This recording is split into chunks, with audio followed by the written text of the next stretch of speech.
hair great again. Hold on. Wait a minute. Now, woo. We're coming. Get our check. Cheryl, Morrow, the one, the only, the hair oracle. Well, I think it was Red Dot, and then we also had a cosmetology school instructor in the chat, Miss Denise West, Michelle Allen, Miss Foster. Dang, I missed you. Hey! It's always nice to see Miss Foster in the chat. Michelle Allen, you know how much we love you too. What? About a whole lot of peace. Cheryl, you order that in a bag of chips. Let me do your hair. What's happening, good people? How you guys doing out there? I see y'all looking like, where is the hair oracle? She chilling, you know what I'm saying? She chilling, fixing me a sandwich. Because you know what I say when I'm coming live, right? Y'all know what I say. What's happening, black? Not like being crazy all by your little lonesomes. I hope you guys are having a super fantastic African magic kind of Monday. Yes, y'all. Again, it's me, your homegirl, Ladosha, Wright, aka Key Lolo, and we are officially 121 episodes in on the dumbest that people say about black hair. And the topic tonight is all about reading those hair care product labels.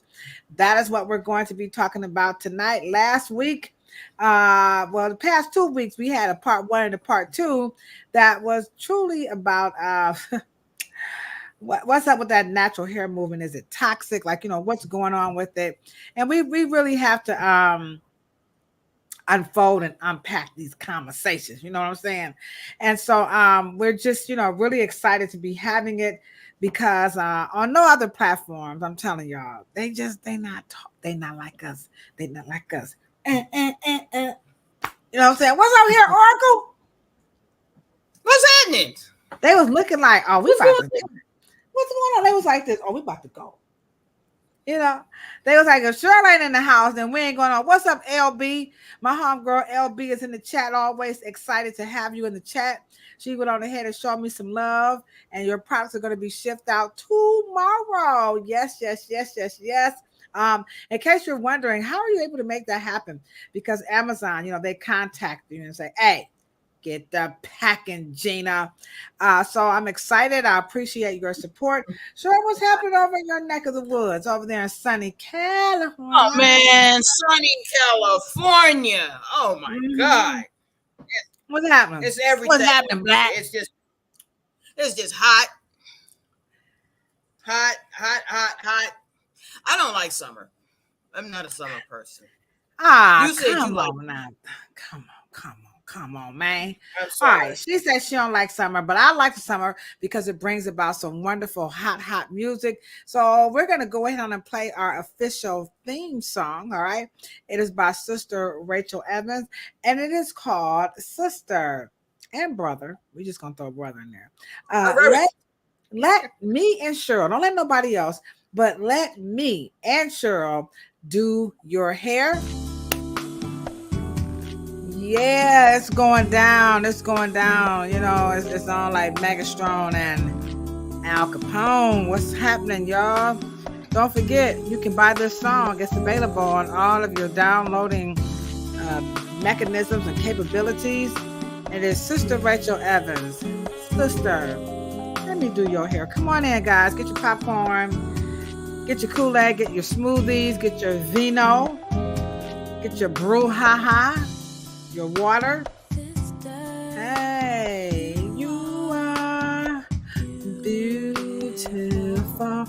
I know I can't sing, but when we love y'all, we just be singing. I want to help you. Let me help your life. Hey, I'll be so very happy if you will let me do your hair. Y'all know I can't sing, but how they say it, the Lord knows my heart. Ain't that right, LinkedIn? What's up, LinkedIn? How you beautiful ladies and Have the gentlemen doing LinkedIn. over in the professional world of cosmetology and barbering and nails and aesthetics? We love to have LinkedIn rock it out with us. Hey, let me do your hair.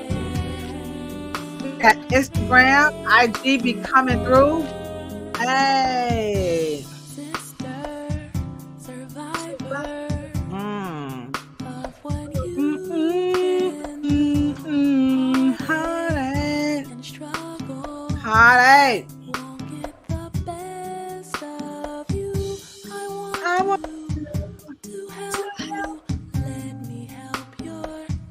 hey. I'll be so very happy if you would let me do your hair. Come on in and have a seat, have a good time with us tonight.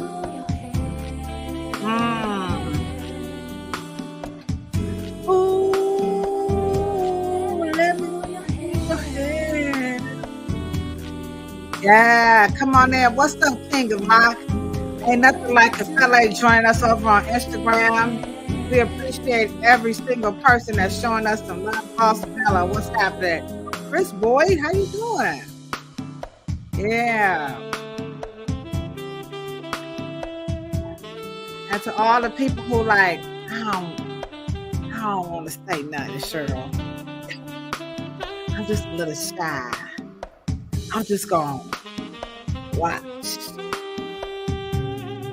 Hey, that's okay. What's Yeah. going on? And everybody who's watching Poster Live, yeah, we appreciate that too. Ooh, let me do your hair. So this is a beautiful song. If you just, the music.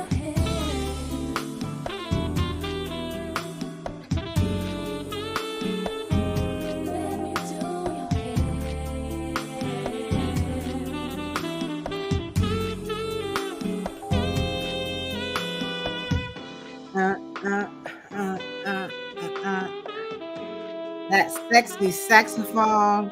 I wonder, like, when they play that, do they be like closing their eyes? I can't play an instrument to save my life. You know, I just run my fingers across the keys. Woo. But anywho, again, that song, it is our theme song. We have been given permission by the writer and the songstress, Miss Rachel Evans. It is our theme song. And again, it is called Sister, Let Me Do Your Hair. And again, we love when you guys support the indie authors and the indie artists, because that's what we are in the beauty industry. We're just indie. So if you got a couple of bucks, you got a business, you like music, you like jazz, you want to hear something different, then please support Miss Sister Rachel Evans. Okay. And again, that song is called Sister, Let Me Do Your Hair. Cheryl, your hair, your little ponytail, your little hair looking all smooth and everything. I washed my hair yesterday. So I washed it this morning too. That's why. and if y'all liking my hair, y'all can hit that thumbs up button. You know what I'm saying? If y'all like Cheryl's hair, you know what I'm saying? Yeah. Somebody asked me, "You gonna let the size of your hair grow back?" No, I am not going to let it grow back. And I say, oh, when I'm no longer a hairstylist, off with this hair, and I'll just rock the all white. As y'all can see, dude, I'm like so white. It is pathetic out here, but. We always say here that bald heads are beautiful too. And I went to an exhibit at the museum with Chill, my BFF Chill, and Charm. Charm is a she still is very influential in the music industry here in Cleveland. And she shaved off all her hair. She has some friends with her. So I'm going to reach out to Chill to see if Charm would come on and talk about bald heads are beautiful too. And we need to do a podcast about that, because we're always talking about bald heads, but we ain't had no bald head women or bald head men, on the podcast. So we want to talk about that. And so I'm going to reach out and see if Charm would come on and talk about her journey to just I'm just gonna shave it all off and just be free. You know what I'm saying? So that's what's happening there. So tonight, again, we're gonna be talking about reading those hair care product labels out here. Is that what y'all doing? But before we talk about that, again, we are 121 episodes in. We're just going to welcome everybody on Facebook, everyone on LinkedIn, and of course, YouTube right here at LB. You know what we say, if you ain't here, then I don't know, LB, but that's okay, because it's some people, they're watching, they're just not in the chat. And then also to our wonderful family over on Instagram, we appreciate you guys so much for taking some time to join us as we talk about, reading those hair care product labels. That is the name of our 121st episode. Again, it is Read Hair Care Product Labels. What do you say about that? But before we hop into that, because that's a very interesting, I love reading product labels, but I'm sure Cheryl is going to help us understand if that is or is not important. Uh-oh. So let's get ready for some of our current events. So first things first, okay, before we get a little buck wild, okay, I just want to give a super duper big ups to Mr. Waverly Willis, okay. Y'all know me and Cheryl, we got some people that we just authentically love and just so glad that we have the opportunity to be in their space. Waverly is definitely one of those people. And this right here is an example of Waverly's passion. This is a logo that he had someone design, and it's called Hair Pros for Service for Harris. So we got barbers, stylists, estheticians, and nail techs. So this is our initiative. He don't know it yet, but I'm like all in. Okay. So Waverly and we are going to do our part to help hair salons owners and barbershop owners and skincare and nail care spots help people get out to vote. Now, it should be bipartisan. We gonna rock the bipartisan way efforts. But right now, it's no big secret that Cheryl, you down with KAH? You down with Kamala Harris? I am down with Kamala Harris, even when she was a prosecutor. I mean, I've been a fan a long time. We have moved in some of the same circles, but she's been she that girl. She that chick, she's the number one stunner. I like her tenacity. I like the way she perseveres, and she's on the pulse of the people. All the stuff that we're hearing about her, negative stuff. I just I don't get it. But anywho, we are next month. We are going to focus on the ballot, the barber, and the beauty. So we're going to get us some politicians and political people on to help talk about that. Cheryl is going to close us out with a very special conversation on both platforms here and Planet Pluto Pseudo about Project 25 and its effect on the barber, beauty, nail, and skincare business. Like a lot of people, they don't really buy the Project 25 rollout plan. What you say about people who are like, that ain't got nothing to do with me? Well, it doesn't have anything to do with you until it does. That part, and then at that point, it probably is too late. Yeah. And I have a very I have a fixated, an obsession with civic ignorance. And so civic ignorance is not a natural occurrence. It's your refusal to just be in the proximity of allowing information to sink in. You chew the meat and spit out the bones, but at least you are informed. Right. Okay. Right. So, and this part of our job in the barber and beauty industry. I have a book here. Actually, I have the cover of it. This is one of the first books. It's on our. We do have a book club here. In case you didn't know, I'll just kind of rattle off the titles. But we started off with Styling Jim Crow. All right, and this book. Oh my God, I can't think of any. Man. I can't think of any other book that's going to chronicle what African Americans have contributed, particularly women. As a matter of fact, I want to say all women have contributed to the scope of politics, health, health awareness, just overall public safety and health. And then, of course, just standards. Then this book right here, and it is by Julia Kirk Blackwelder. And so, if you're in the industry and you're kind of, I don't know, then you need to read this book because this is what we do. Okay. So, what Waverly Willis is doing, this is our history. So, we do have a book club here. We have about, what have we been on? Like, maybe about 10, 12 books we've kind of highlighted this month. We are focusing on obsessive branding disorder. So this is a great book, great book. So you can learn more about it on Planet Pluto Pseudo on Thursday. So, so that's definitely a current event. So this one right here, we're just gonna swing to the left. You got the right. We're gonna come back right, but Cheryl, hey y'all, this is what I do. Okay, I am responsible for the content. Cheryl, she don't say, do you, Cheryl? Cheryl, like, go have at it, Keith. I may ask in the morning, but if we don't get around to it. Yeah, but I primarily go get this stuff, right? And so this right here, I had to get it, y'all. Look at this. American airline passenger bleeds from hair transplant surgery, was arrested, and he refused to deboard the plane. You remember that movie Stir Crazy? Roseburger. Can we say hair crazy? Lawana, what do you think about this right here? I think that's I don't know what that was all about. Part of and this is one of the things that men always say. Oh Lord, women with them weaves and eyelashes. No, y'all be doing some crazy shit to y'all. Yeah. Now this article was actually on Yahoo News, so you can, read about it. It's just one of those. Remember they say not necessarily the news, but that is some news. All right. And what's the woman doing there? Because she was with them, Oh. She was like, we ain't getting off, you know what I'm saying? And they like, oh, come on now, dog.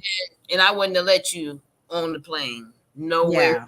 You would have been staying. If you can't afford to get a hotel and rest up and heal up a little bit. Come on now. But this is a true story, right? I traveled to Jamaica, right, a few years back with some friends. And so we got, we partied real hard like the night before, which we should not have, but we did anywho. And so we got on the airplane, right? So our friend was just like me and Frida, right? We and Frida, we having a good. We like, okay, we ready to go, y'all. The plane take off, and our one friend was like, she was hung over, and she was like vomiting and vomiting. I'm gonna tell y'all right now, these airplanes, they not playing with these passengers out here on these airlines acting a fool, right?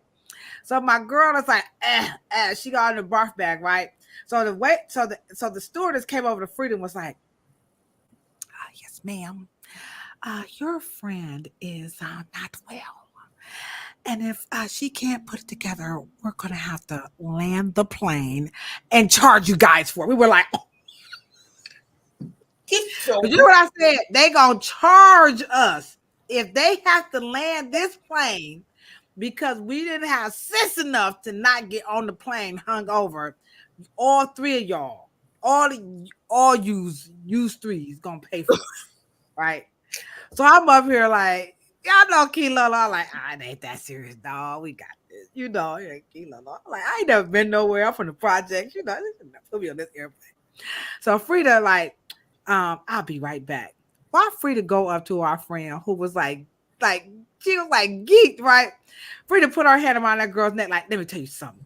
Throw up one more time. I was like, Frida, you shut your word. I was like, oh my God, Frida, you get. I wish Frida was in the chat. Man, let me tell you, she did not barf not one more time. I don't know what, but Frida cussed the sickness, cussed sobriety into her. So when you see this type of stupid stuff, and it says American airline passenger bleeds from hair transplant surgery, he was arrested because he would not deboard. Listen, y'all, don't try to be messing around these airplanes and be trying to act stupid out here because they is not playing. All right. So I could testify They don't play. All right. Last current event. Now, this one, I think you guys are really going to like this one. This one is actually about Princess Diana's hairstylist. His name was, what was his name? I just forgot it. This was her hairstylist, right? And Sam McKnight. That was his name, Sam McKnight. And so he styled her hair for about 7 years, and they, they do all these reenactments and all this stuff. And he says he can't watch them. So Cheryl, why do you think the stylist says it's a hard watch? These are hard to watch. Why do you think the stylist said that? Probably because back in those days, like we were talking about, uh, their family. Those clients are like irreplaceable. I mean, he's not going to do anyone near the caliber of a Princess Diana. And it kind of hallmarks and chronicalizes his career, I'm sure.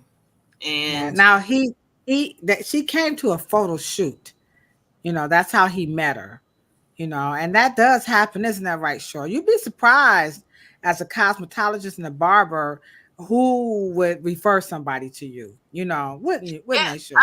Well, let me just say this. I tell the story all the time. I was the last time I think that we were in Cleveland together, and I think one of your clients had expired, and you were like freaking out. Like, yeah. Like, what? Yeah. They come every day for years. Like, that is like major. Yeah. Especially when I think in your case, you knew something was wrong. Yeah. I mean, they think, people kind of think, oh, you just don't know. We love you guys. I mean, we're in your lives. You're allowing us to touch you in ways that only your husband, your doctor, or your child, your own parents can touch you, because we're really in your space. But for him, he says that this was really hard for him to watch. Yes, he did point out because he loved her and they had developed a very special bond. But more than anything, they couldn't get the hairstyles right. He was like, that Lord. Is not happy. Now, hairstylists are notorious for this. Is a nice segue into the topic, which is again about reading hair care product labels. Hairstylists and barbers and makeup artists and estheticians, we're very persnickety about, like, we know it's not, wait a minute. We know that your hair does not belong to us, your lips, your face and your fingernails. We get that part, but it does. I mean, didn't they see the pictures? I just think that. Come on now. I don't know, Lawana. Do you think you guys, what's up, Instagram? How many of you guys think that these hairstyles are pretty close to Princess Diana? What's up, Stormy? What's up, Kill? How you guys doing? Instagram is coming through. Lawana's like, no. So I don't. I mean, no. They are not. I mean, the one with the black one, it looks like a very bad wig. Right. And the one to the right, it's just lazy. No. Yeah. So he said the one on the left, because remember when her hair was kind of flipped back, he could kind of see where they were going. But here's one of the things that you have to know in the industry, why cosmetologists and barbers and makeup artists and nail people, we're very kind of, guarded, for lack of better words, with you guys' hair. It's not so much that somebody else is doing it, right, Cheryl? Yeah. It's that somebody else ain't doing it right. My customer, they go, hey, everything that they want, I can't even do. And I know professionally, we really encourage and support personal decisions. We're not that, Yeah. But when they mess it up, Cheryl, just Oh, Jesus Christ. I mean, just damn, you could have had me style some wigs. I could And why? And they could have just went to him. They could have consulted. See, there we go, Luana. There we go. That's why you here rocking it out with us, because that is just terrible. Now, Luana is not a hairstylist, guys. She's not. And for the professional people over on LinkedIn, um, this is the type of hair that sometimes we see. Now we get it. Sometimes that's the best you can do.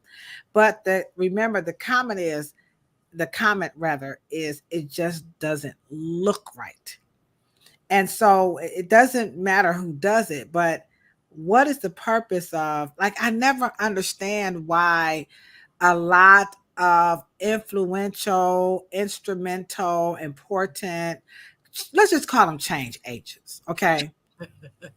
Why do they mess up change agents' hair and they're looking, does the hair really mean that much if the hairstyle yes, ain't right? because it's part of her persona. But and we knew, come on now, we could like get a foggy picture of Diana, and we wouldn't know who she is.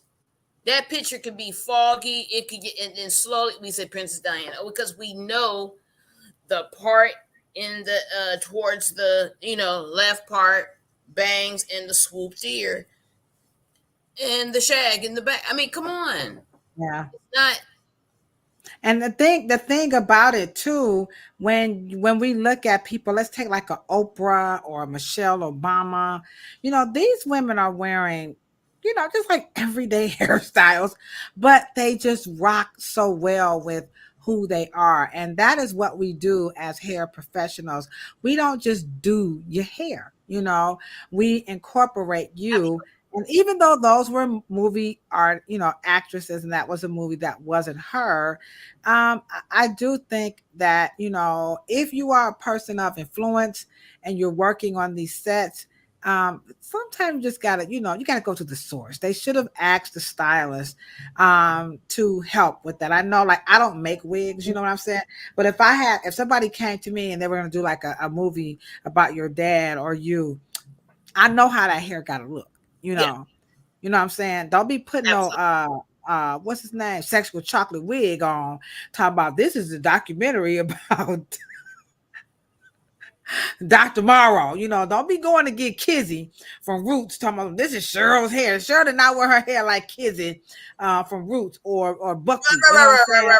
Right. And you already know if Yeah, we're gonna do a Ladosha right, we got to okay. have baby. That shit gotta be slayed. If Come y'all on. gonna get Bozo the Clown or Ronald McDonald to play me because of the bright red hair, dude, I mean, don't let them do that to me, okay? So that was some interesting current events. So with that being said, when we are able to perfect such an iconic hairstyle like that, because though was not a hairstyle that a Rihanna or a Megan Thee Stallion or a Jennifer Lopez, they don't pick these kind of hairstyles, right? But these are the hairstyles that makes money Woo. in a hair salon. Oh yeah. The one in the back, no, that is not a hairstyle that, like I said, Jennifer Lopez, No, all the it's not a red. It's not about the Meryl Streep, That's it. That's not Barbara Streisand, Tony Braxton. They not. I'm telling you, they not. But you know what? Tiffany Haddish and them, they're not going to pick these hairstyles. But those are the people that go from stylist the to style, stylist to style. stylist. They don't have any iconic personas. No. Can we put like Halle Berry? Oh, Halle Berry had, what's his name? Baby. Miko or something. Miko was ripping Halle Berry. That's the first time I ever heard of a session stylist. And so, in order for us to be able to create these iconic looks, what we need are quality hair care products, quality styling tools, quality salon equipment. We can't put you over the sink to achieve that kind of look. Can't hold your head over in the shower in the hotel room, right? It's just not going to happen when you're trying to create that kind of a blonde. So when we're reading hair care product labels, we're looking for certain things. So let's get it started. That is one of the cornerstones of the natural hair movement is reading product labels. So I got a video here that's going to get us going, and we're going to just start off with the whole clean, because remember, and Cheryl's opinion, which I've come to kind of agree with her, the natural hair movement was really an anti-chemical movement. So we're going to start right there with anti-chemicals, and we're just going to, hop right into it, reading your hair care product labels. And this was just a little quick video. So here we go. If you're a guy or girl that cares about keeping your hair and keeping it healthy, this stuff has changed the game. Now, I'm a simple guy. I'm no hair care expert, but what I know is I'm not going back to any other shampoo or conditioner because it only contains clean ingredients. Like ashwagandha reduces hair fall caused by stress, bringrage for thickness, and amla strengthens the hair from the roots. But the craziest thing is this rosemary oil. Studies show that rosemary oil is proven to provide more blood flow to the scalp, and it can help rejuvenate hair follicles. They've even shown rosemary oil to be the natural alternative to minoxidil. So if you're not trying to look like your dad, and if you don't want to keep dumping chemicals on your head from big name shampoo, put it right here in the TikTok shop. This set is usually almost $40, but right now it's about half that and free shipping. The sale's about to end soon, so read all the amazing reviews and check them out.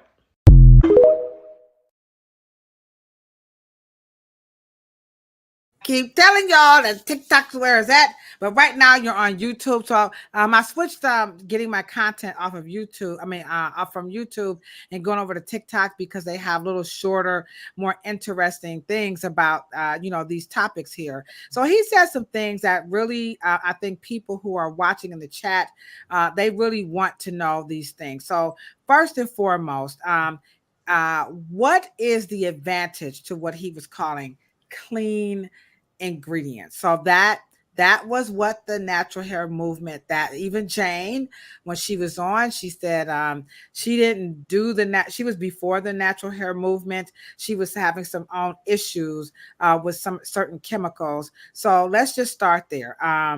What is the advantage, or is there advantage, or what's up with the clean ingredients? What does that mean? The whole kit and caboodle. I think clean it's a modern term for plant derived things that do not that the environment can decompose, biodegradable. So clean actually is connected to that it does not it's not toxic to the environment. So AKA they use the word clean.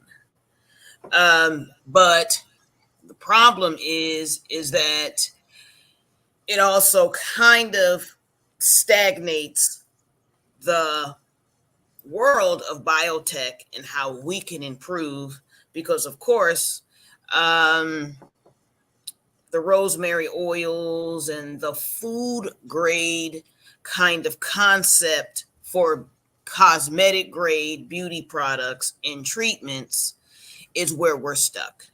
So cosmetic grade, food grade, clean, and then all of a sudden, because this is cosmetic grade, this is supposed to be, I guess the opposite of clean is dirty. Right. And that is where we are today. In the whole, it's almost like it's a linguistic war, you know what I mean? Right. Yeah. But people want to know, is that better? Is clean or rather, sorry guys, are clean ingredients better for the hair, better for the environment, but your body doesn't really know what is clean. It doesn't decipher. So your skin can't decipher that you just gave me a food grade of something versus a cosmetic grade of something. The skin doesn't have a decipher mechanism to decipher that. That is for your buying. That is for your overall health. That is for your ego. That is for your personality. And then you make then you make a shopper's informed decision based on that. But how it's going to metabolize in your skin to improve some of the things you want to correct. Now, sure, I'm gonna play devil's advocate because I know some of y'all scared to say something, so I'm just gonna go ahead on and say it. Now, Cheryl, you do know that people believe that anything that comes from the earth, because you did mention that the clean was about toxic. So does number one, is the toxicity you're referring to the earth or the person? That's number one. And then number two, what about people who they have allergens or reactions and they feel like I've got to go green for those two reasons? So one, which one is toxic to the earth, the people? And then that's number one. Number two, I'm really sensitive. I'm an artist and I'm sensitive about my hair. I'm putting everything in my hair. And clean is a good way if that's aligned with your lifestyle. It's aligned with your personal health regimen and your ethos. But when it comes to the salon and you want me to give you something that cannot happen with that line of clean beauty products, then you're stuck. You want the result, or do you want to have your hair on the same regimen as your personality and your lifestyle? Yeah. I'm going to tell you what I find. And I know y'all are going to be like, of course. Of course a hairstylist would say something like that, just so biased. And I don't know, maybe it is. I don't know, sure. I love all industries. I love all of it. It's just the fact that you guys have got to understand. You guys want certain results. The natural hair movement wants to have a hair strand that is not their birth texture.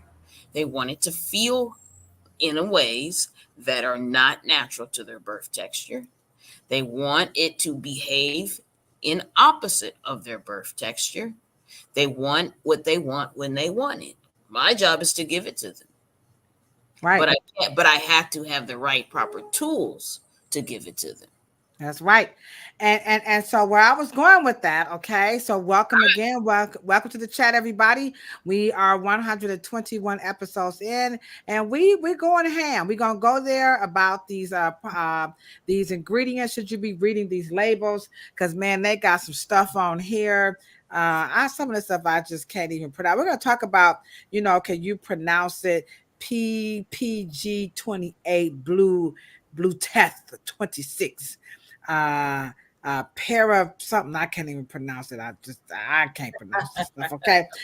So we want to talk about the pronunciation, but here's my thing, and I don't know. I don't make products. This is Cheryl's lane. Okay. Mm-hmm. To be honest, the products that are touting as clean and so on and so forth, when it comes to, like Cheryl said, the results, the performance, it ain't happening, dog. You can get all the marshmallow root, all of the guar, the aloe vera. If you want that hair to be able to do certain things, you're going to have to go the synthetic route. Now, granted, you want to do these things as safe as possible because people do have allergens. They have created hair dyes that are phenolide derivative free. You know what I'm saying? Because a lot of people do have those allergies, but it's still a chemical. You see what I'm saying? Right. It's still derived, from, because to get that cuticle to open so you can get in with that artificial pigment. And so but they gonna sell it to y'all. They're gonna package it real pretty and make you feel real good. That's one. Then on the other side, they gonna scare the French toast and bologna sandwich out of you and saying that here, this one right here, Cheryl. I'm just, this is my opinion. It's not going to work. And then they'll come on the other side and say, okay, well, you don't want your hair like Ladosha because Ladosha is like a cancer walking, poster child. I actually had a person come in the hair salon, and she was like, "Oh yeah, you cute and all." She was one of them Hotep sisters, you know. I hate to say it. You know, she had her unk. You know what I'm saying? You know, she had her little sea moss. She was selling sea moss, and you know, she had like 2 strands on her head. You know, and she was like, you know, you looking real good. You know, you got your nice little plaid on. You know what I'm saying? And your hair looking good, but you know what? You gonna have cancer. And Spritz was like, get your ass out of here, you know. And so I get that all the time. So they're gonna scare you. So here's an example, and now we're gonna get a little bit deep. Okay, we're gonna go here. So here's an example of the fear factor. Here we go. You ready, Cheryl? I was ready. It's important to read product ingredient. This first methyl ingredient here, it was named Contact Allergen of the Year in 2013. It can cause flakes, breakouts, redness, or itch. This second methyl ingredient is an allergen as well, but it can also cause inhalation toxicity, organ toxicity, and neurotoxicity. This ingredient is banned in Canada. And this ingredient here, it causes tissue damage to the eyes, resulting in the death of your mucous membrane. It is also a carcinogen.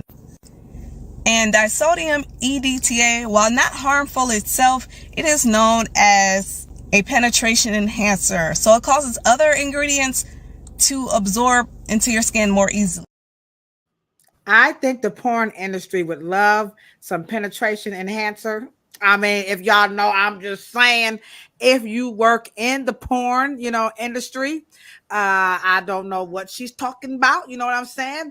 But her penetration enhancer. So here comes the fear. Remember that? Everybody, here comes the judge. You know, everybody, here comes the fear. Okay, so why the fear factor? Why the fire and brimstone? Why the, you know, they coming to steal the black jobs? They coming for the black industry. The Dominicans is gonna come across the border, and they're gonna blow dry that hair cheaper, and they're gonna do it with some organic stuff. Why fear? Mm-hmm. And does it have any validity? Now, I don't know product ingredients. So what's we gonna do? Why fear, right? And then let's go back through what she was saying about those ingredients, because these topics are hot and smoking on all social media platforms. Okay. The first question is why fear? That's actually a very good question. I think that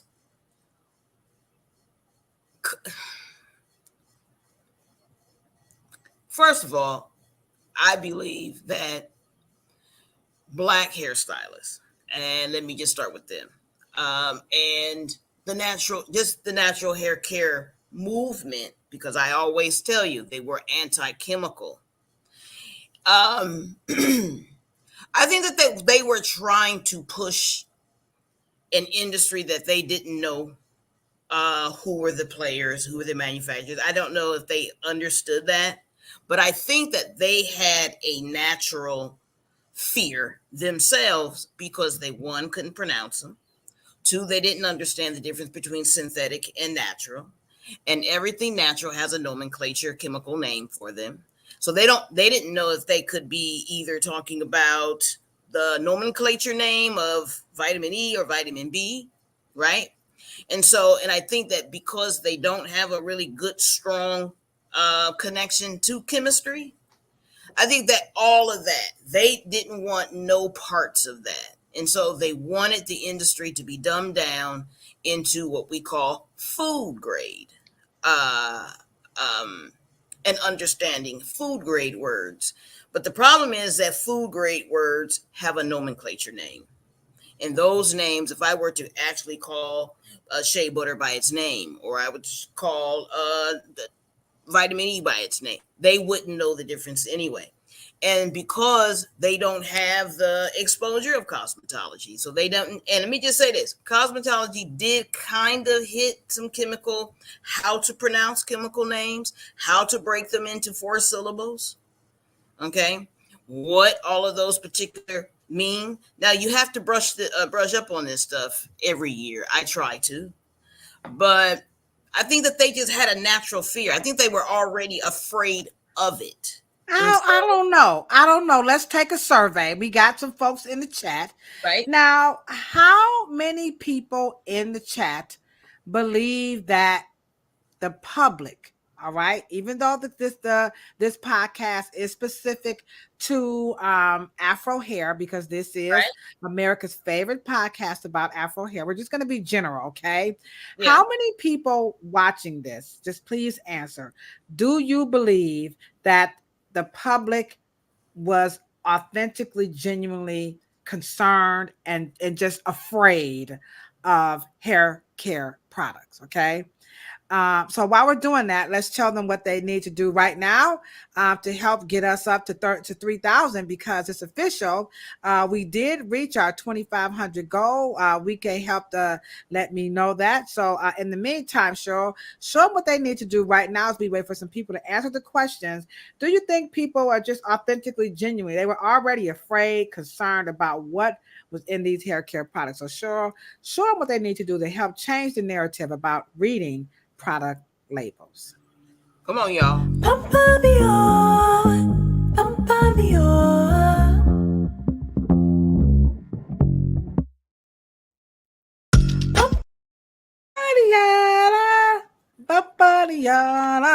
Yes, Cheryl went into the GIF maker and she made us a wonderful GIF.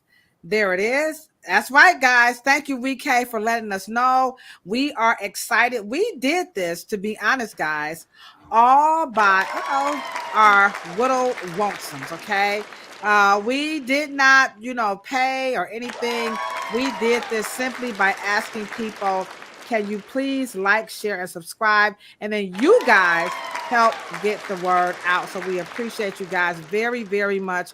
Now our new goal, I'm going to change that for our next week's goal, is that we want to get it up to 3,000 people. And we're just like asking. So just like we asked you guys in the chat, how many of you believe that people were authentically, afraid? Like, I'm scared about what's going in my hair. I'm really, really afraid. I don't trust what they've been making.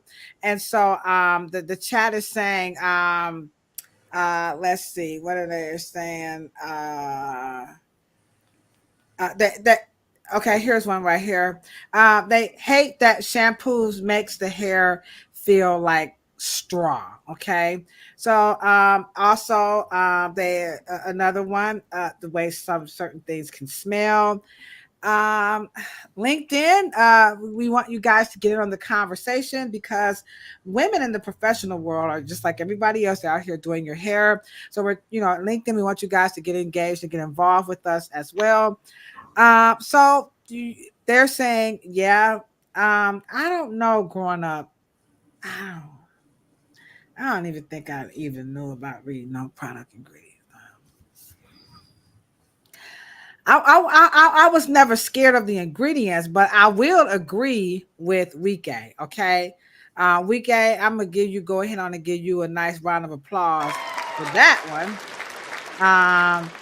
I do think that what we were not authentically liking was the way these products were making our hair feel.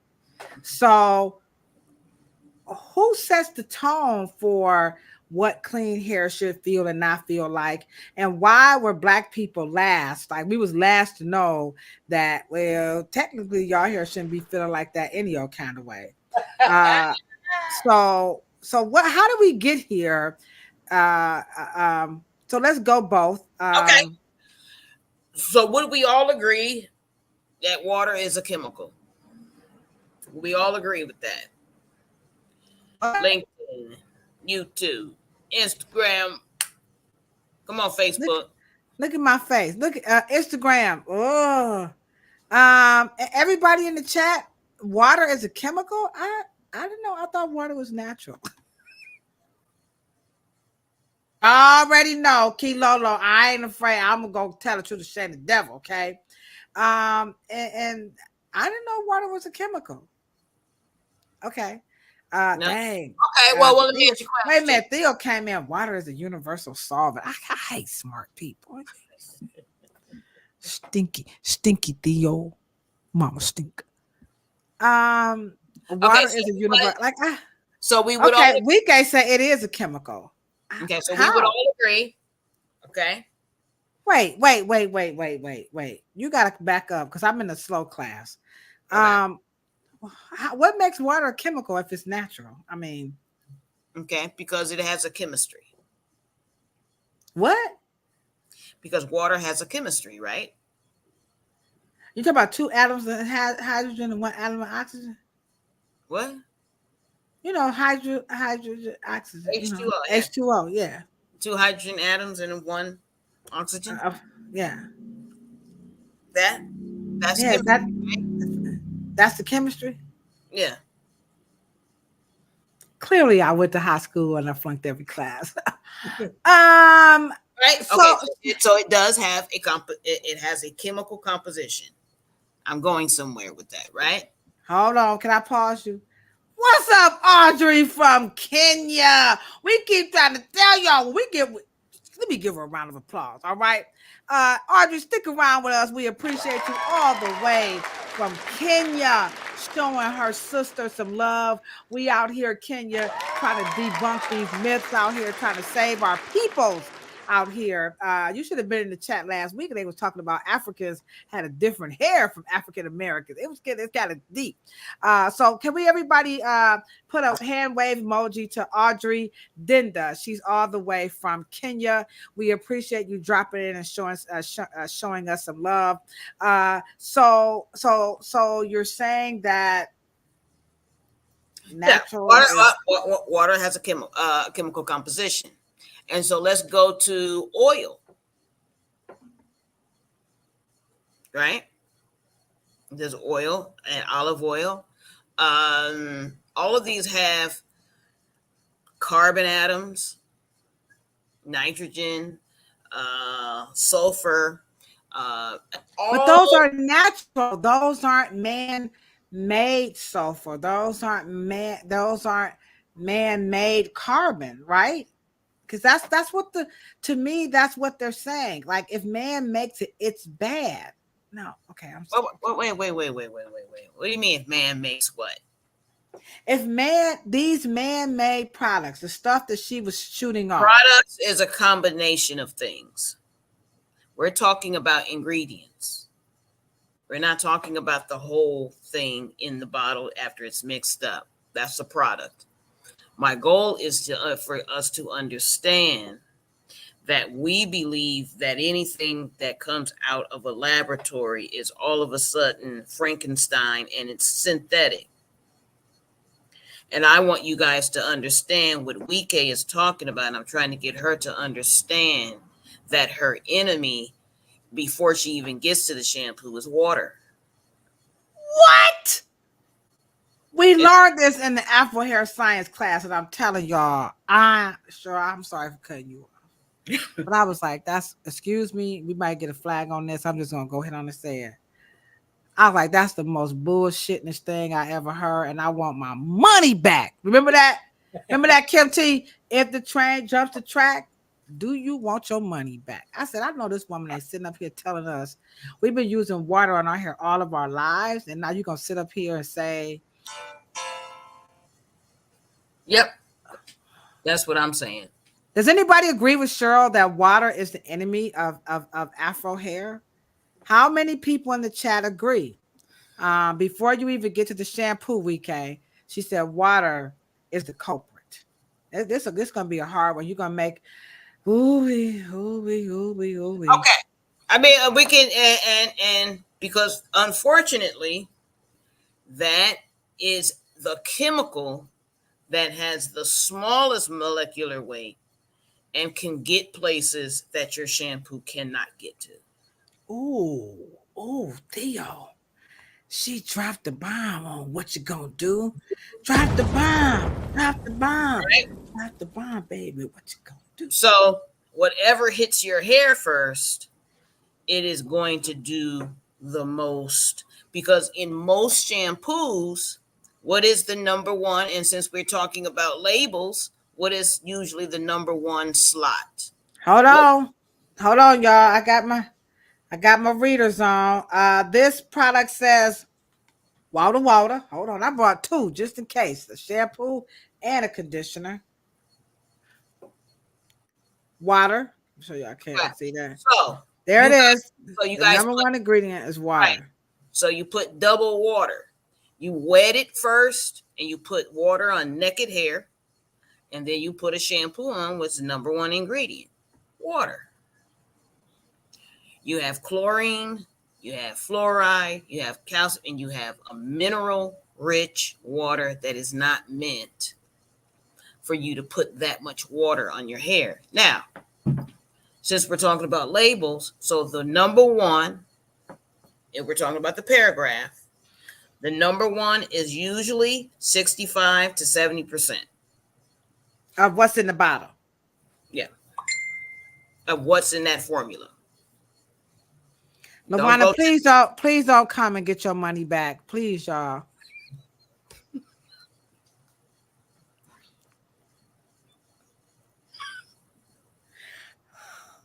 I'm scared. Now, maybe I want to have this conversation. Okay, I gotta be a big girl. Kim, what's up, Latanya? Okay. 65% is water. Is that shampoo and conditioner? No. Is that shampoos and conditioners? People. It is 75% of what's in the formula, not what's in the bottle. Oh, okay. We got to learn these things, guys. We have to learn these things. So the formula is different from what's in the bottle. Right. It's almost like if I put 10% salt in the whole pot, there ain't 10% salt in the bottle. If I pour some of the soup in the bottle. It's just some of the soup is in the bottle. Dang. Right. Cheryl smart than a whippersnapper. Come on, y'all. Let's get this girl a round of applause. Because you know me. Hey, Lolo, you know, I'm hood smart. I know everything. What's happening, black? What's happening?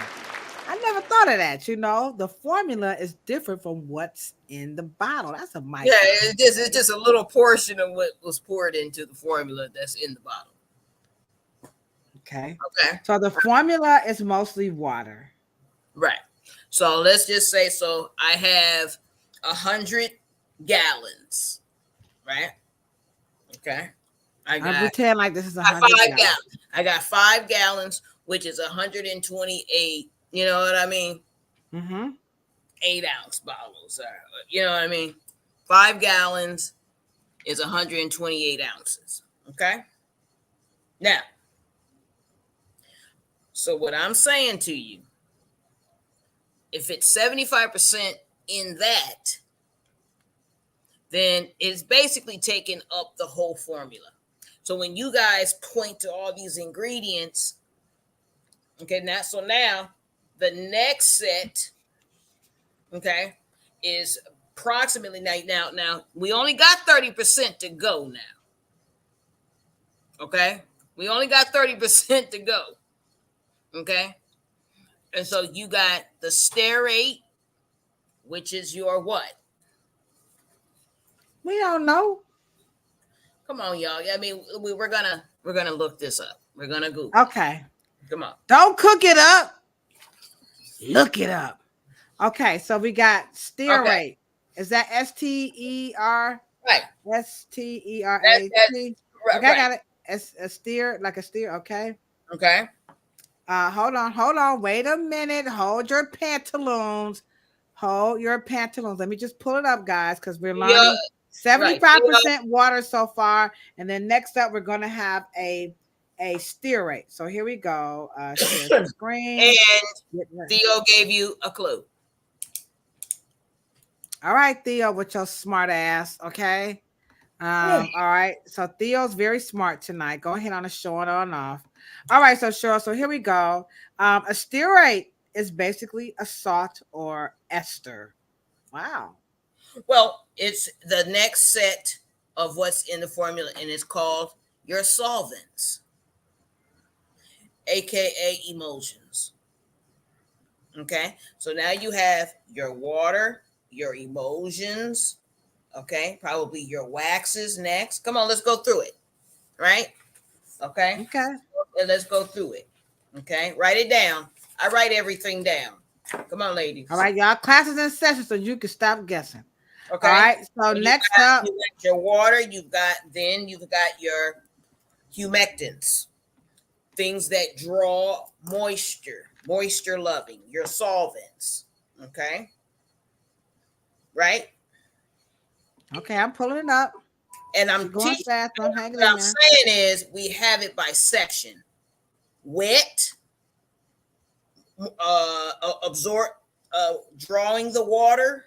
So all these wet products are made to draw moisture. Okay. Then you've got, let me think. Then you got your fatty acids, which is your sterols. Those are waxy, trying to make the hair feel real good. Your lanolins and your glycerols and glycerin and things of that nature. And then you're gonna probably have your fragrance is probably, well, your fragrance is usually last. And then your preservative, right? Right.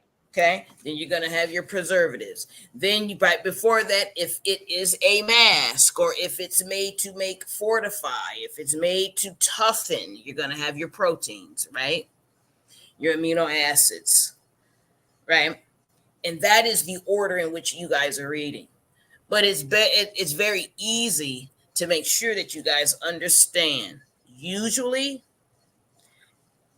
the first letter is going to be the molecular size, the what kind of alcohol or wax or benzoid, is it a lipid or whatever. Your first is what it is. So let's take an ingredient like Okay. Let's take polyquaternium 16. I'm sorry. Polyquaternium 16. Okay. And poly is what? Many. Okay. And what's the second word? Break it off so you guys can pronounce it. Quaternium. Okay, so the first it was polyquaternium. Okay. All right. And is that fourth? Is that the next one? That's usually some kind of water drawing, water loving. So put in the word and Google it, and it'll tell you what it is. And if it follows water, and if in okay, quat. I don't know about a quat. A quat. Put polyquaternium. A quat is a water loving product. Okay. Now put in polyquat. Quats are usually your water loving. So now you have so just take off and just put polyquat. You could just put it all in, and so you guys will begin to understand that water loving, water absorption, slick, lubricant, cleanser, fragrance. Boom, you're out of the formula. And it goes basically like that in terms of a formula. All right, so hold on. They got so much. Oh my gosh. Okay. They got all these other companies that just I'm sorry guys, they got all these okay.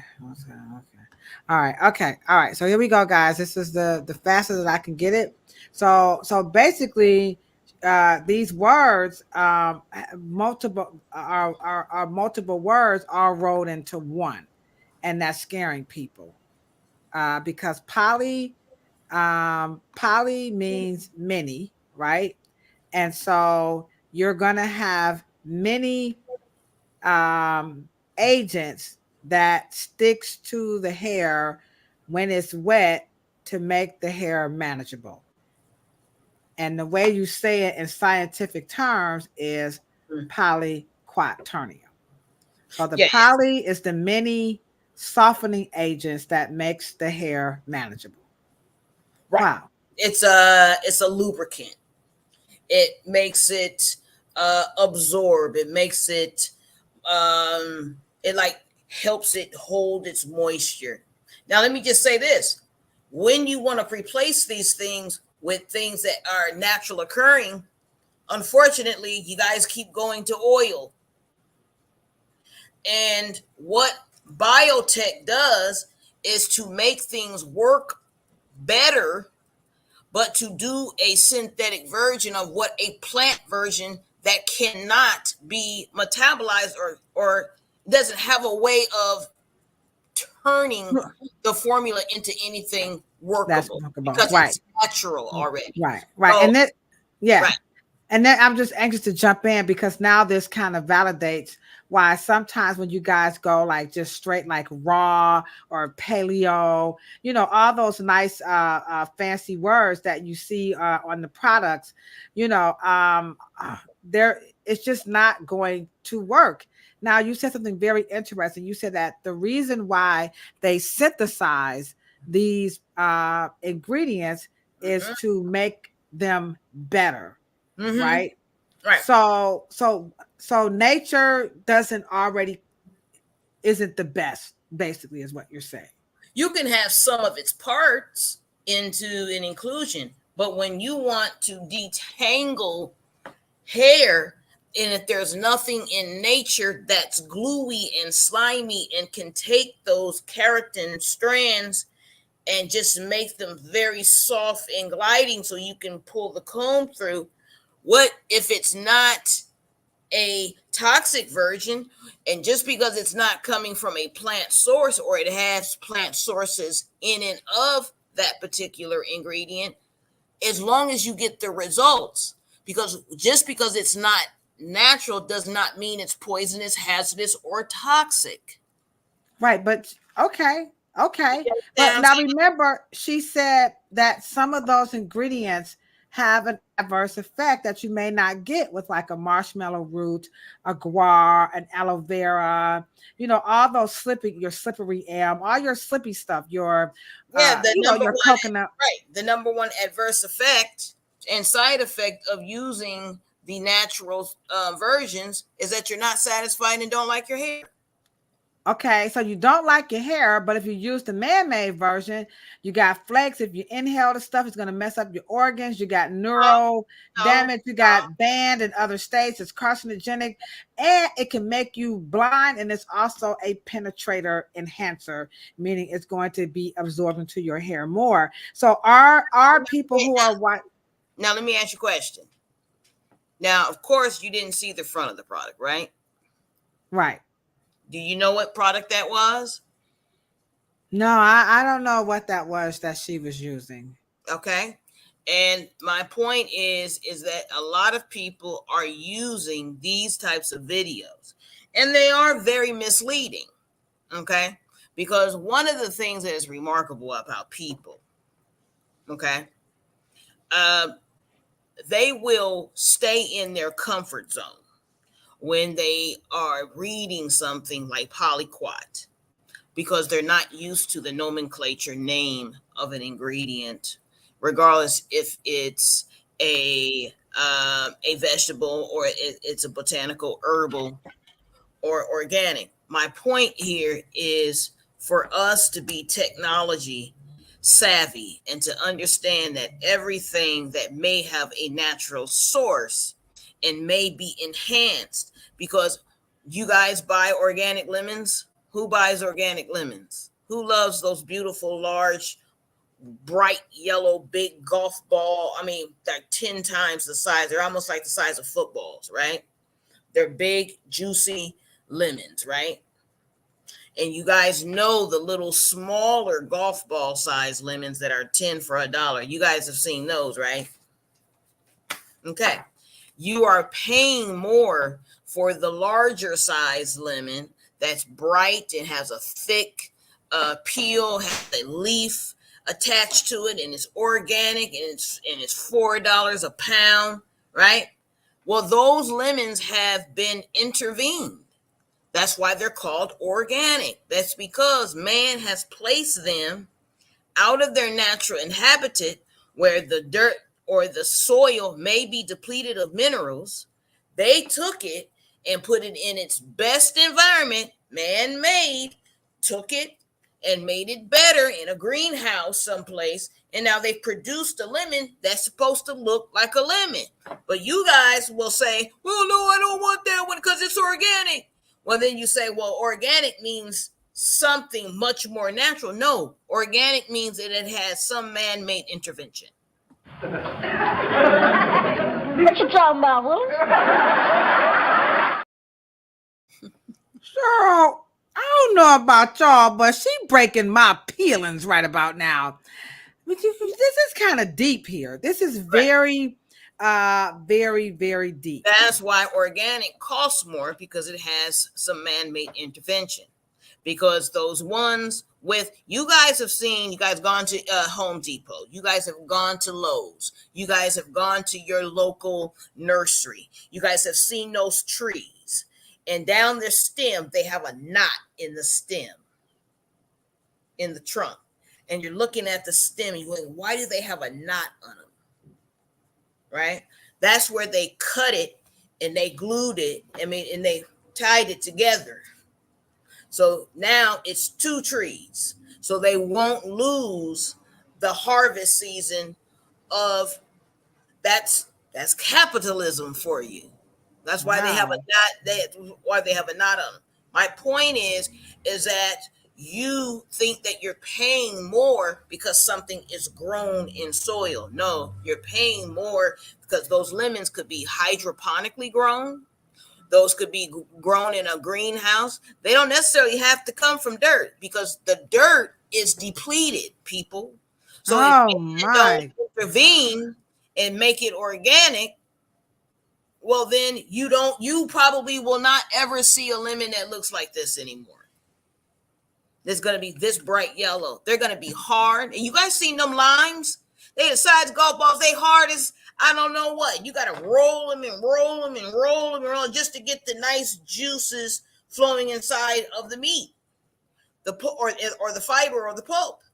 The point is that man-made does not necessarily mean toxic. Stop, people. Don't think that. Sometimes man-made chemistry makes things perform better. Right. Silicone, silicon, silica. Now we get all crazy talking about, it's silicone right there, and I don't want to use it, But at the end of the day, we just moved around some composition of particles to make a lubricant. You guys use WD-40 all the time, but it's not olive oil because it's not appropriate for olive oil to be sprayed in your fan and on your tires. It's not. So if man don't intervene and make the oil process better to be used, so you can spray it into something that's making noise or squeaking, or your ceiling fan, you don't want to spray olive oil on your ceiling fan. So you make different oils, and man has to step in and make those things different. Doesn't mean toxic. Wow. Does that make sense? That makes a lot of sense, and we're going to give you a big round of applause. We have someone over on Instagram. I know I'm going to say this name like terribly wrong because she's got it kind of broken up. But let me tell you, she or he or she is agreeing with you that the whole process here, it's I love 3 my God, or 3 me God. Understand scientific chemistry, labeling, and naming. So they're giving us a whole nother take that there's something different that happens in the process of even naming, these ingredients that we see to create the formula. Because now we're understanding that what's in the bottle is the actual formula, not what is actually in the bottle. Okay.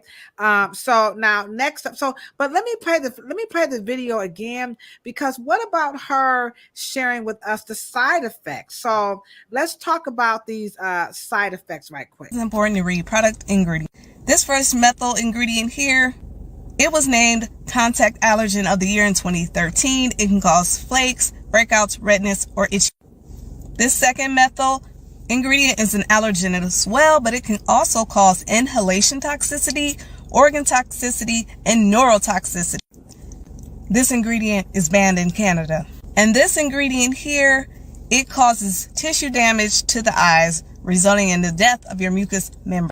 It is also a carcinogen. Right. So now her heart is in the right place, right? Because she's trying to share with us, okay, I see you, I hear you over here. I love 3 McGuy, understand scientific chemistry, labeling and naming. I hear you, Cheryl, that they're trying to take something synthetic and make it better for us because nature can't do what it needs to do. But there are some things that are just downright dangerous, such as it causes flakes. It can also, when you inhale it, it will harm your organs and your neurotransmitters. Some of these ingredients are banned in other countries, and then some of them are actually being absorbed into the hair itself or the skin. So what about the concern on actual humans that you're not talking about when you say polyquaternium, silicone, so on and so forth? My hope is for us, because I don't know what that product is, right? Correct. I really don't. And without me knowing that and understanding that after water, you only have 30% left. So in terms of what degree that those chemicals, and believe me, let me just say this to you, and not going to say that she is lying, because she did not show. I don't know the product. I don't know anything. But what I will say at the end of the day, I don't have to make you guys smart, informed, aware. I don't have to make you also educated. I don't have to scare you to do that. I just have to inform you. And at that point, you can make choices for yourself. However, there is no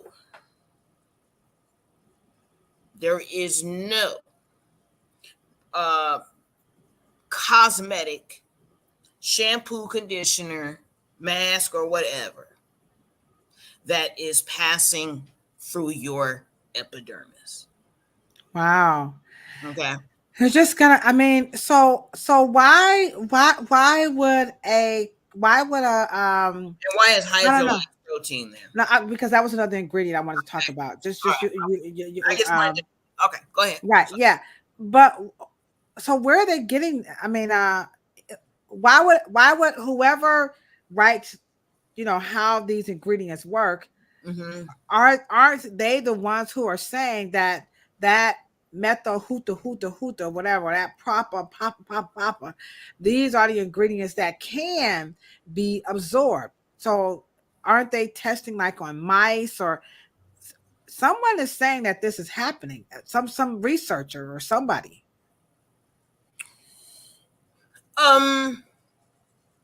Because cosmetics are governed different because they don't penetrate.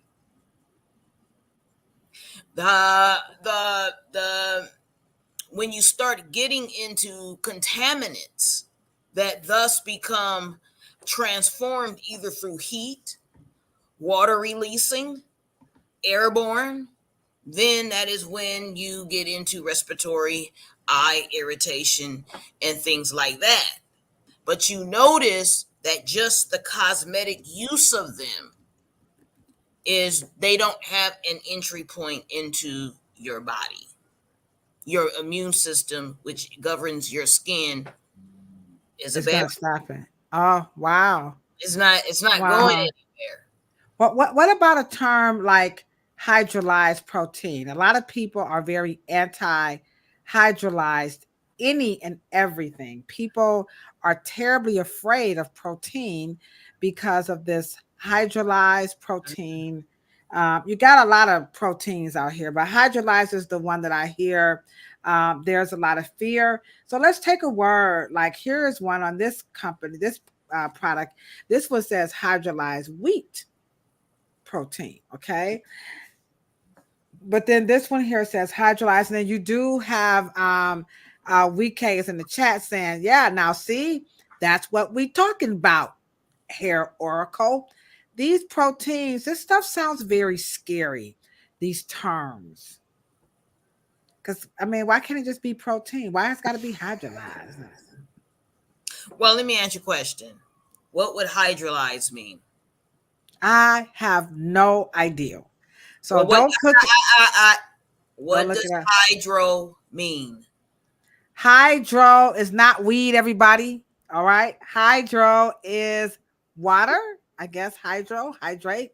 Okay. Lysed soy. It's hydrolyzed protein. It's just made into a powder. What?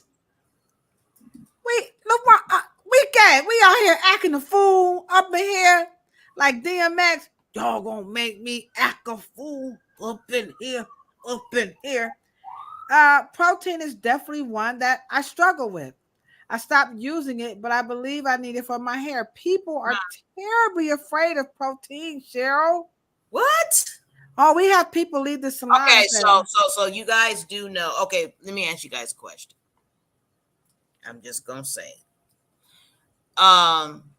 The most powerful mammals on Earth are not meat eaters.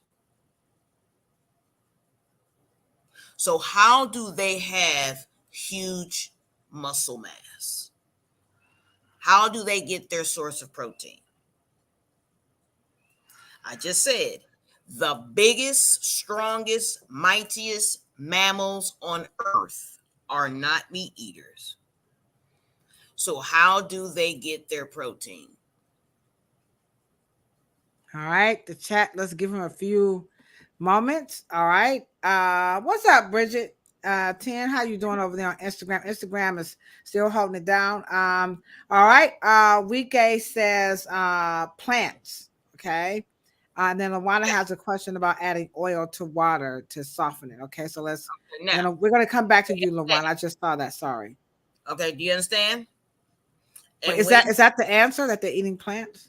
Hydrolyzed, hydrolysis means to make water. Water is the process of what? Changing or denaturing or breaking proteins to make it digestible, such as liquid protein, yeast, making it digestible so you won't have to eat meat. All plants are hydrolyzed in your stomach acid so you can digest the protein. So y'all walking around afraid of hydrolyzed protein? Y'all can't put protein back on keratin anyway, because it's what? It does not heal itself from the outside. Once it's screwed up, you got to cut it. Oh, you're not adding any protein to nothing. You're only making it more probably durable temporarily, like you would with a silk wrap with a fingernail. But you're not making the fingernail or the hair any stronger with a protein on the outside. You're going to have to trim it off. And so my point is, hydrolyzed protein comes from whey. It can come from broccoli or vegetables. It can come from fruit. Y'all up there afraid of hydrolyzed placenta. protein. Remember that placenta? Y'all, what's up? What's happening, Black? Y'all remember that placenta? You know, a little They hydrolyze wool. They hydrolyze hoofs and deer antlers or hair. They can hydrolyze it and turn it into a powder. That's what they did with the flakes with people who are bald. That's hydrolyzed protein. Wow. Okay, LaRaza Webb says also protein are beans, dark green veggies, and eggs. I'm telling y'all, this is America's favorite podcast about Afro hair. And let me give her a big round of applause. Sorry, Cheryl. Thank you Thank you so much, Miss Laraza Webb, letting us Yes, know yes, yes, that yes, these yes. are some wonderful. So, guys, we already know we don't. But what I want to know is that where did you guys learn that? Like, who, where did you guys get the fear of hydrolyzed protein? How did you guys get into that? Was that Well, like I'm just gonna a say what because course? it. Well, so some of the our feedback is delayed. So as we wait for some people to answer, Cheryl wants to know where are you guys getting your fear of protein from? But this is what we hear in the salon every day. I don't know about barbers, and I'm not sure about nail tech. I mean, I'm sorry, natural hairstylist, but the fear of protein is coming from that it makes the hair very hard. And so Isn't that the that's point? well, meaning like crunchy, like they can't, Well, then it's you're hard, supposed to right. Then you're supposed to put, the you know, conditioner. Yeah. your polymers, your glycerins, your humectants. Oh, I'm sorry. Well, you're probably right. Natural sources of oils and things of that nature are not going to work with what? Hydrolyzed protein. You're probably right. And that is one of the reasons why we do synthetic forms. So you guys can have a symbiosis of a combination of products so you can get the results you want. That's the point. But you Is guys use. you got to use the stuff, right? You got to use it. So she said she got her fear came from the natural hair care movement, and I'm just going to concur with her. We love to hear from you guys if you're watching this post live and you have concerns about the protein. There are two top contentions in this salon world, and again, Reverend's design team is a little small petri dish. What's up, Torre? We got another cosmetologist in the chat. Torre can probably help me out here. Torre, I think I'm the only cosmetologist in the chat right now, except for some over on Instagram. But this is what we're hearing about your not just organic proteins or synthetic proteins, but proteins in general, is that number one, they make the hair hard. Number two, they feel like the hair always has to be soft. Something about that, the toughness, they struggle with how natural it's supposed to feel. So whenever they come in and they talk about their 4C hair or their 3A hair, whatever they want to call it, their natural hair is feeling tough and they want it to feel smooth. And you could correct me if I'm wrong. And I'm saying that's like trying to say you want concrete to feel like asphalt. Concrete is supposed to have Hardness. That's why it's called concrete. Graphite Then, is supposed to feel like graphite. Right. And asphalt is supposed to, if you're trying to, or a leaves in the fall, they're supposed to be crunchy. Can you imagine a moist leaf? And they can't get this through their head because the natural hair movement has convinced them that if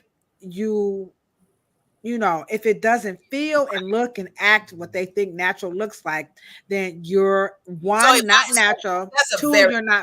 You're not black. That's a very good point. So if you don't like the way a leaf falls, because in fall, all of the circulatory is getting ready to rest. Okay? It's going to slow down because it's getting colder. You can't even cut a sap tree, a pine tree. You can't even cut it in summer because it will what? It's too hot. The sap will seep out. So you got to cut them while it's winter time, right? So if I wait until everything dries up in my body, right? And my hair is dry, right? And I'm going to take one of your kitchen concoctions and you want your hair to feel like a leaf feels when it's glossy and shiny and vibrant and voluptuous and bright chlorophyll green. What if I told you I went into the lab and to duplicate nature? Well, just because I duplicated freaking nature don't mean it's toxic by default. It's just that I'm trying to recreate it, because at the end of the day, nature, you fool around with something nature, baby, they cut your ass off at Labor Day, baby. It's a wrap. It's done. And then if you want that hair to feel like that leaf in nature, you better get your ass in the damn and call me, and so you can get something. Well, is it natural? No, why don't you wait until spring, until spring give you some more of that natural sap, because you're not getting that. Because nature has a way of replenishing itself. So if I create in the lab that waxy protection to give that leaf that that flexibility, that shine, that's of wax. Nature can be copied. Yeah. And you know what? We don't just we see these phenomenons happening in other parts of our life. For example, these little cups. Can you imagine if we just had to continue to drink water from a freaking wooden bowl? Or what about the chisel and slate? Can you imagine trying to communicate, exchange, and do all this stuff? Now, granted, you can still get a slate and a chisel, and you could knock some, what would they be called? Wait. I still use this as a pen. If I dip this in, if I keep dipping it, and boom, boom, boom. I mean, come on, guys. We got duped. We got caught up in the natural hair movement. Had nothing to do with any socio-political anything. It was an anti-chemical movement. And it was anti-chemical because? And it's anti-chemical because it wanted to be anti-establishment. You have to remember now, the natural hair care movement did not start with a bunch of kitchen concoctions and twist outs. That came later. Just heard that John Jane Carter, it went back to 1992, baby. It wasn't just to the Y2K movement. Natural hair was going to that after Rio and Copa and coming out of the 1992s when Dr. Morrow did the California Green. So we've been in the salon world, actually, and I can have, guests like Earl Crockett, and they were already, and have Angela Joseph. Y'all can Google African Wonders. African Wonders was the first texture enhancement, organic texture enhancement on midnight TV by Angela DeJoseph out of Los Angeles. And then you had Bodifire out of Delaware. And then you had Earl Crockett with New Options out of New Jersey. So it was happening. The point is that the anti-chemical gravitation to everything food grade, and as they would say, if you can't eat it, it shouldn't be on your hair, and all that other craziness. Right, I bought some berries for that, because that's the other thing, using berries to dye hair and enriching your color. You know what? You better put this. What's up, Marks M? What's happening, Black? Let's give Marks M welcome. We got a new cousin here. What's going on? Y'all welcome y'all cousin, Marks M. That's Cheryl's little one right there. Look just like Cheryl. What's up, Marks M? How you doing? So here's another one before we wrap this up. Y'all better get ready, because hey, Cheryl, I had to scour for some of this stuff, because I really wanted some good ones without the music. That was my challenge, all right? So we hope that you got, I think I just made a big I had a big aha moment. Okay. So when it comes to reading the hair care labels, we I hope want by to now. answer Luana's question too. Don't let Oh, me. okay. Before we do that, sorry. Luana wanted to know earlier because these responses are delayed. Thank you. Sorry, Luana. We got to make sure we get our boo boo in here first. She wanted to know very early on, as we were talking about, you were saying that water is bad for the hair, like water is the enemy, you know. Mhm. So she wanted to know, what if, hold up, Luana, I'm going to go one up here. Here she goes. She says, but what if you add something to soften the water first? Can you put something, because remember, this is coming out of your tap, guys. You're not pouring this over your head. So can you add something in your, maybe your, I don't know, your filtration system or your hot water tank? I don't know. Because she said you can you add something to the water is the question. Now, Luana, Like oil too.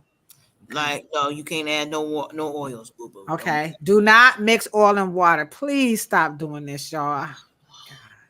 They love doing that. They get that dang on spray bottle. Just stop So, it. so, Just so, so, I'm just gonna say this, okay? Okay, go get you some baking soda. You can soften your water. okay. There you go, Luana. No You can. bacon. Now, how much? And that was just well. That depends on how much you got in the cup.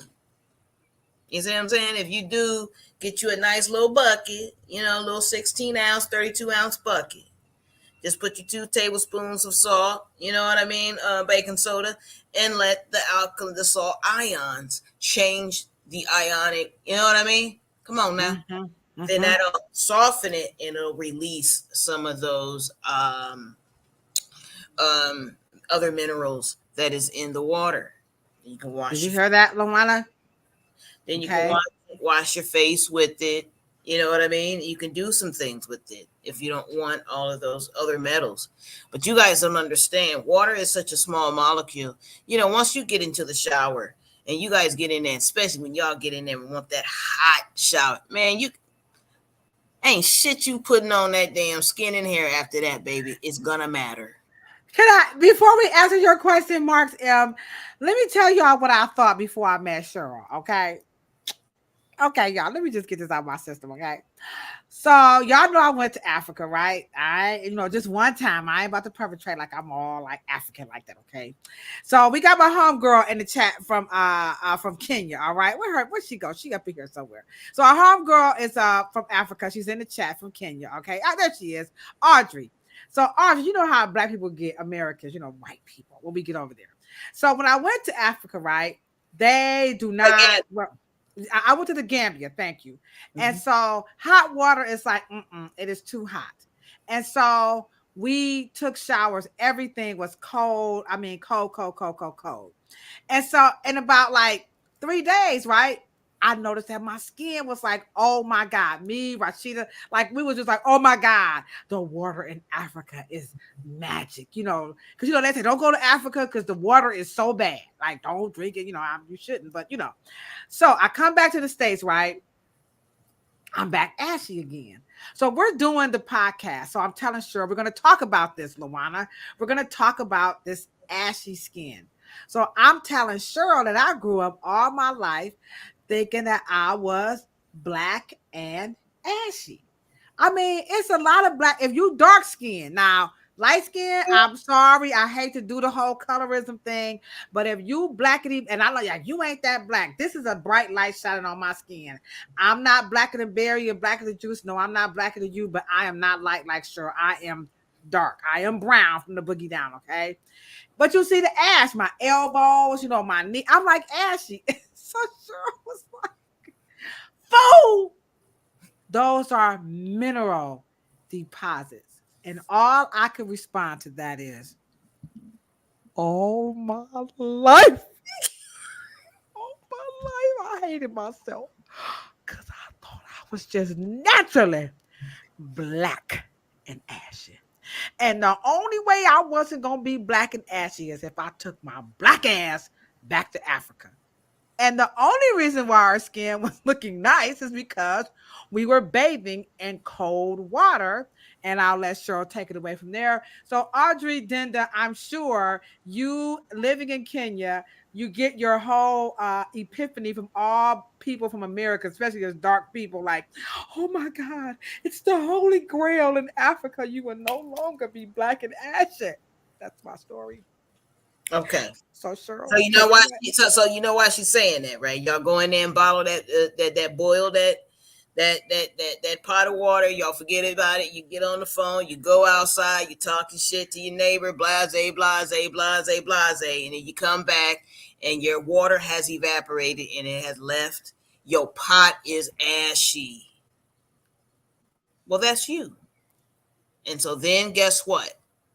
They create, instead of fixing the water, they said, no, let's create a multi-billion-dollar lotion industry. So now you putting lotion on top of the ash, talking about your ass was ashy.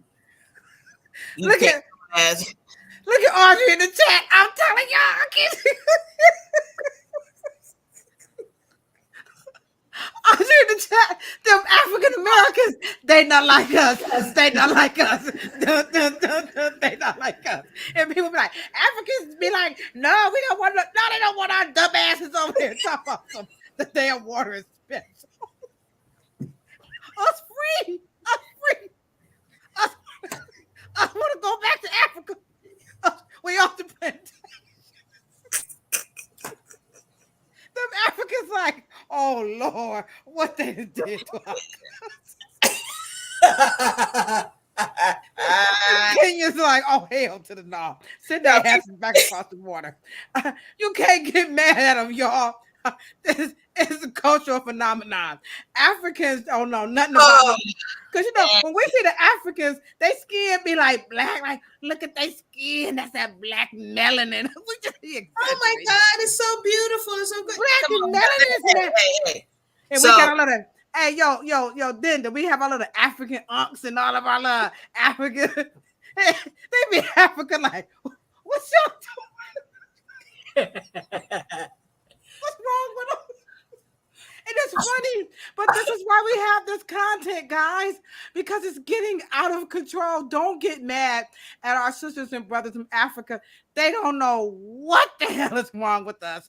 Talking about the water, you know, it's special. God. But Mark M is in the chat saying they love the content in the future. Can we do a segment about how to give constructive criticism to a licensed cosmetologist without risking retaliation towards the client? Ooh, we could probably squeeze that in. No. He explain that one. I mean, because we got it until without risking retaliation from the client, or yeah, I think you meant from. Or towards the client. Paint a picture for me. Yeah, wants a little bit more. Yeah, that sounds quite interesting. Look at our clock, Cheryl. Like, you know what I mean? Like, I'm telling y'all, this is the crazy thing that we do. Here's another crazy thing that we do. Here's a video right here. If you're gonna wrap this up, this one is a good one, Cheryl. I got to do this one. You ready? Ready. Here we go. The hair is also not retaining water. You can see that it's starting to get wet and then it immediately starts to dry. The only way to fix this is to start using products that are water soluble and stick with a consistent routine and be patient. I'll replay it again. This is what product buildup looks like when you try to rinse it off. It's not water soluble, so it's just foaming up, as you can see, forming this white foam. The hair is also not retaining water. You can see that it's starting to get wet and then it immediately starts to dry. The only way to fix this is to start using products that are water soluble and stick with a consistent routine and be patient.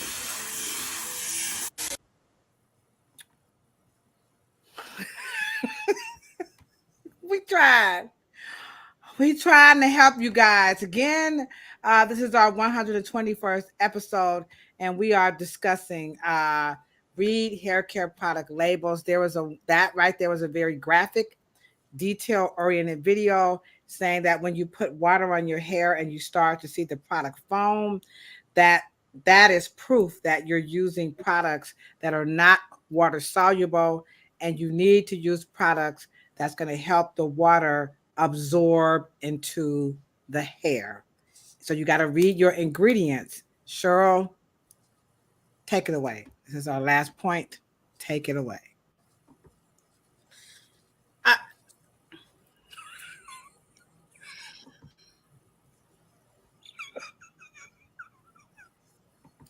Where do they get that shit from? You guys, well, okay, so y'all tell me you want your soap to suds and it starts to foam, and you guys think that the When you rinse your hair and you see foam, right. that these When you rinse your shampoo out and it don't foam, that means what? No, she's saying this is before you. No. We get there. We get there. Okay. But so when water hits something and it doesn't foam, means what? We'll say it again. Wake up, guys. If you have water and you spray it on your hair, right, and it does not foam, what does that mean? Right, Cheryl? Right. It means that there is no what? Foaming agent. When water hits foam or a surface and it starts to foam, that means what? It's got foaming agent in it. It means that the water is what? Penetrating that surface. Yeah. Right? And breaking up the molecular whatever is on that hair. On the hair. Yeah. But did she mean to say that? Yeah, she meant that. Let me go back. Let me play it again because I know you think I'm kind of like bugging. But let me just hear it. Here you go. One more again. Here she goes. Product buildup looks like when you try to rinse it off. It's not water soluble, so it's just foaming up, as you can see, forming this white foam. The hair is also not retaining water. You can see that it's okay. It's you guys saw the suds travel, right? Yeah. So what was she talking? And let me just say this: I believe they make it up as they go. I'm with you. I don't know if you determined that it may be a protein base or a water base or a salt base. Or I'll be honest with you. I think if I was her, and I'm just saying, if I saw that and she made a big deal of it, I would make her. What I would do is make her go into her pipes. And you need to check your plumbing. Ooh. Everybody should check their plumbing at least once every quarter. Because if you don't clean the pipes, because there's no reason why, if that's not soap, there's no reason why that should foam like that. Stop. Camera time.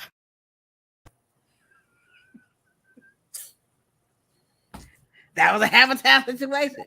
She said, check your pipes, leave your products alone. And check your pipes. Right. And then you have this. Right. Salon owners, we got to do that. At least. Yeah, we do. Yeah. Here we go right here. She said, I thought you might rinse it longer and possibly a clarifying shampoo. I don't know. Well, and let me just say this. Y'all see the trap? You see the trap? Right. She making this up as she goes along. Right. And look at the automatic, I would call this a bot response, that I got to rinse it longer and possibly a clarifying shampoo. You guys see the vicious cycle. This is a spending cycle. Remember, right. Cheryl talked about that at the beginning. All of this stuff is driven by capitalism. And I'm not saying, listen, I'm selling some products too, but I'm not going to do that. I'm not going to tell you that if you rinse your hair and you see bubbles, that is because you have products on your hair that are, what does she call that? That are Not water soluble. not water soluble. Dude, what you talking about? Insoluble. It's the water. It's already busting it up. What you talking about? That's what it's supposed to do. It's It's foaming. foaming. It's products. Most products got some type of a foaming agent in it. As a matter of fact, this is a true history. Go read the history of the Confederacy. The number one reason why those men during that Confederate war, y'all know the ones with General Lee and all of Custer and all of them, that war. The reason why those men were dying and women, it was not only because of the plague. Remember they said they had the Spanish plague, right? It was because they were not washing up. The government was begging those soldiers to wash up, and they wouldn't. So what did they use to get those soldiers to wash up? Foam.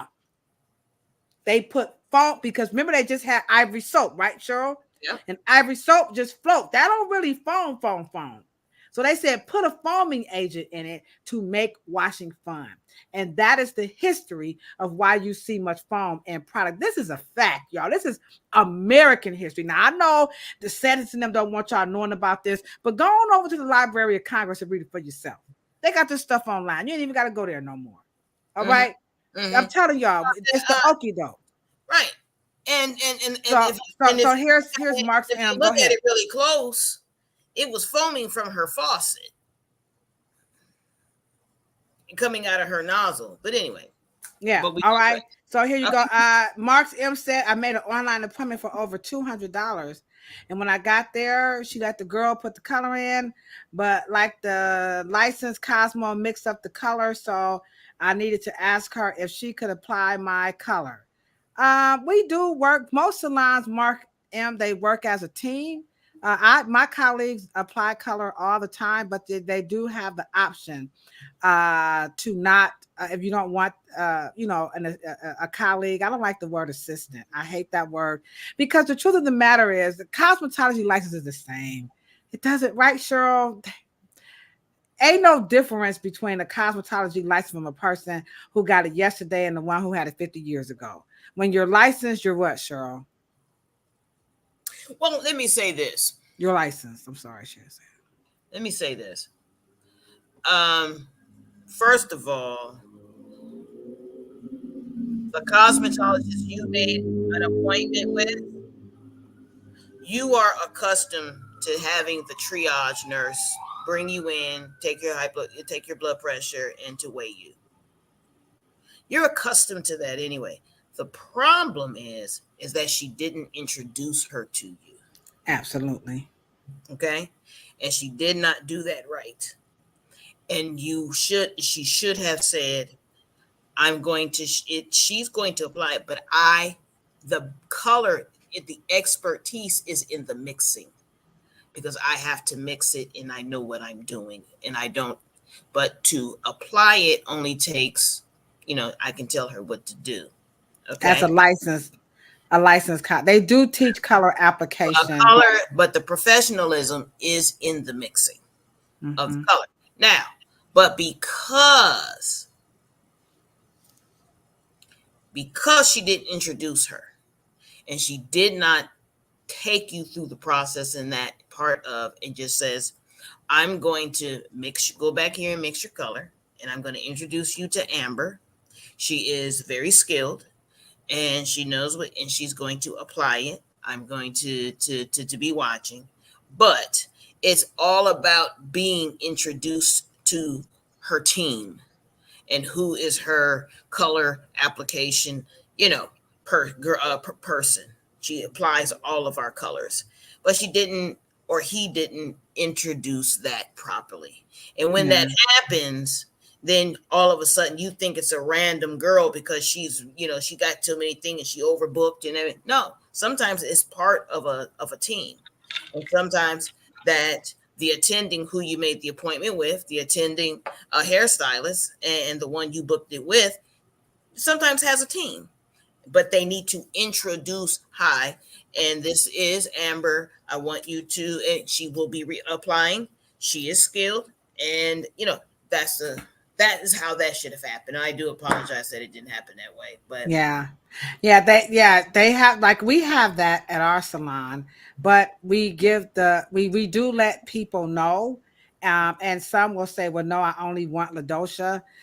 That probably, depending on what day, it's just not going to happen, and let me just say and we do some things to engage your trust. So we'll do things like, first of all, I don't color my own hair. So people think that all the time. Come on now, dog. Come on, man. No, I do not color my own. I'm not interested. So we work as a team. So I will introduce them. Everybody in the salon has colored my hair. Everybody. Kendra is my primary colorist. But as a matter of fact, I want everybody in the salon to color. And if they mess it up, I don't care. Because I know as a colorist, you can fix it. But I can't just say that. I have to show them that I trust them. And so that is a process. Now, like she said, they did not share that with you, and they should have, to make you feel more comfortable. And if that is an option, that you can not have a person assist, then they could have given you that option as well. Also, we'll offer a little discount to trust that person. And then last but not least, all of the services are money back guaranteed. So I know some professionals don't, but in reality, when you agree, Cheryl, most professionals are going to back their product, their service up. Look, if it don't work, you didn't like it, you get your money back. You're not at a loss. Though you don't want to walk out with jacked up hair, they probably wouldn't take you if they thought that was going to be the option. But you said your hair looks beautiful, and you just don't want to be labeled as the problem lady client and risk her damaging your hair.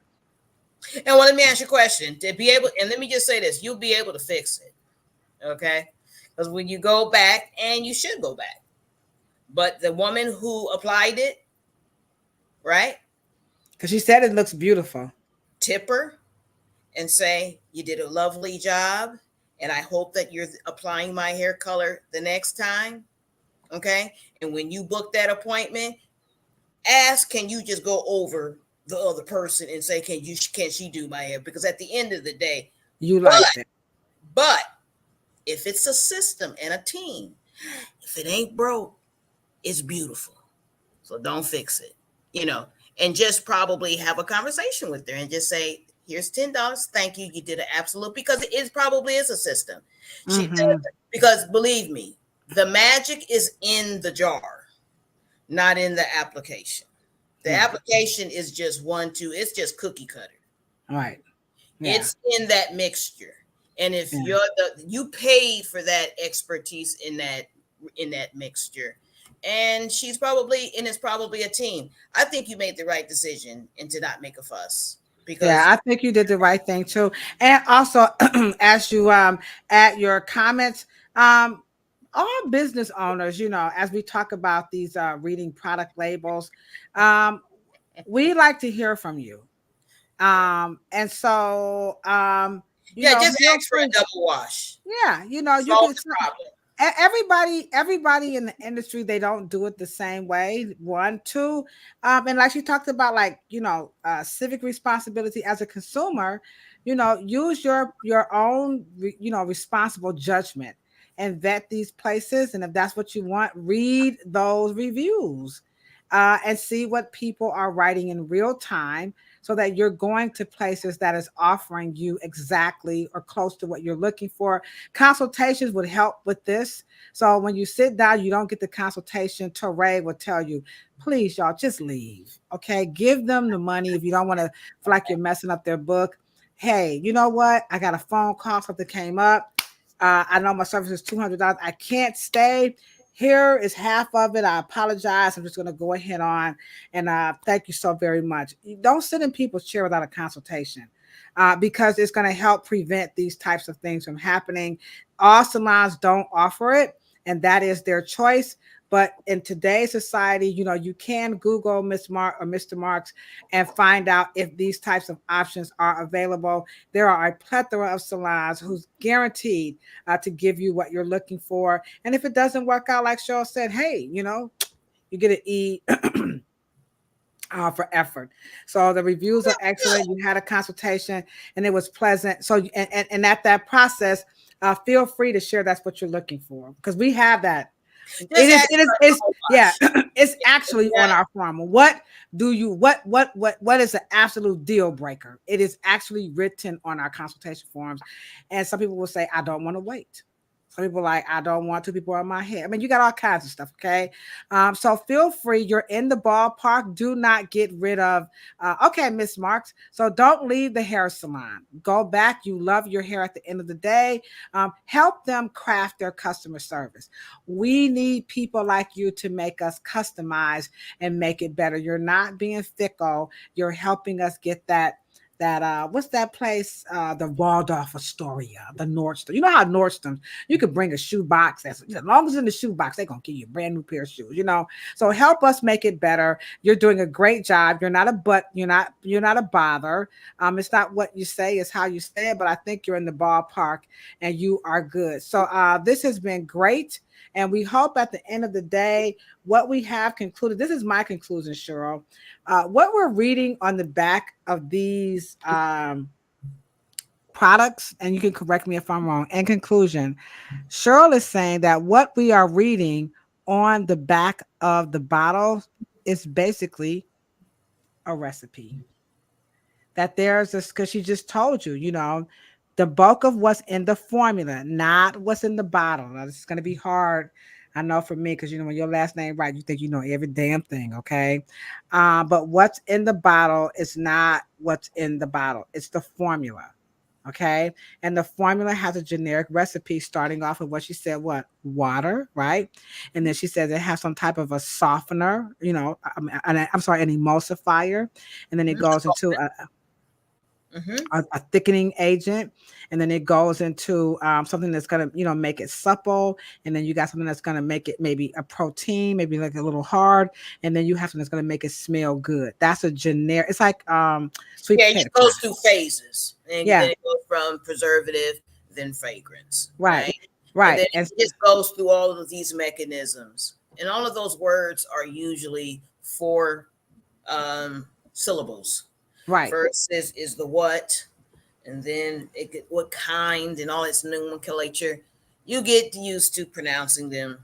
Right. And that's what I love. I love Three Me God on Instagram was saying, understand scientific chemistry, labeling, and naming. And it's kind of like ingredients to making a sweet potato pie. It's a generic recipe, right? That goes through, like you said, phases. Do not put the butter in when you're mixing the potatoes. No, don't mash potatoes. Mash potato first, add the butter, get your warm, it's the same concept. It's a recipe. And so what you're reading on the bottle is a recipe. And just because all of this stuff about what it causes, Cheryl just says, buyer beware. These people probably have an ulterior motive. And to Cheryl's point, she just can't understand. She said, wait, I'm a little bit confused. Products have water in it. Surfactants are shampoos. The water breaks the product down. That's it. Period. End of story. Torre is a licensed cosmetologist. She's also in the process of getting her doctorate. I hate to put your business out there like that. But Torre, she's serious about her work, okay? And she's over in Akron. Torre, if you're still rocking it out, let people know where they can find you. But I have a lot of admiration for Torre. She's also on social media. You can check her out on Facebook at Torre Green. She does excellent, excellent work. Cheryl, you want to close us out? We appreciate everybody for joining us and helping us get those 2,500 viewers. So do you want to close us out with anything? I do. I want to make sure that you guys, when you guys go to the hair salon is there not as some rigid system. You are the customer, and all you have to do is know what it is that you want. Nothing is like in written in stone.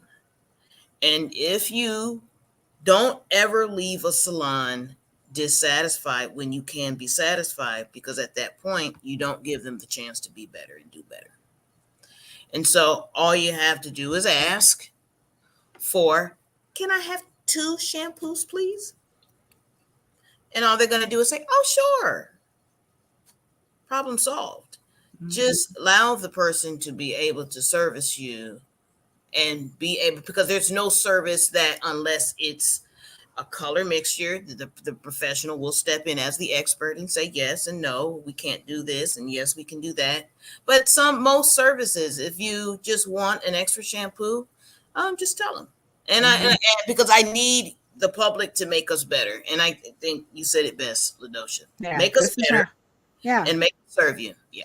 Right. Even us reading these hair care products, you have all just walked away. You're reading a recipe, and it's a standard recipe that we don't care whose name is on the bottle. That's why my mantra is hair care and hairstyling are about 3 principles: the right products, the right tools, and the right techniques. We don't care whose name is on it. We don't care. It don't matter. Okay. It's a recipe. And so reading those labels, you're going to look a little foxy, but I don't think they're going to help us out like we think they are. If you find yourself in a hair salon that's not doing those types of things, feel free to help us be better. And remember, it's not what you say, it's how you say it. And hey, if they get an attitude, then come on over to RDT Hair Salon, reach out to it's a lot of people, girl, who will be kissing them toes, baby, because I know if you come over to us, baby, we're going to love on you like, ooh, we okay. Also, let me just let you guys know that the Reverence Design team is pleased to announce we are going to be celebrating World Afro Day. 2 days of celebration of Afro hair, starting with storytelling from our elders about those Afro days, followed by a contest. That's why we're going to start a contest in a couple of days to have Cleveland's biggest Afro. That's right. It's going down in Cleveland, Ohio. So World Afro Day is coming, a day of activities all centered around Afro hair. So stay tuned because it is going down. Again, this has been a dynamic build. In case you haven't known, you're on notice. We got 2,500, right, Cheryl? We did do that. We did that thing right there. We did there that, it is. baby. It was just an authentic. Baby. We just asked you, can you please like, share, and subscribe? We appreciate you guys very much. But Cheryl said right now, I saw it this time, Cheryl. She said right now, Cheryl said, do this. Right now, just do this. Pumpa me on. Pumpa me on.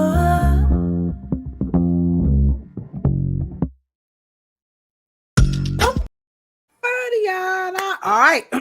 So we will be back next week. And I forgot, I left my little notes down, but we got a great topic coming up next week. I did leave it.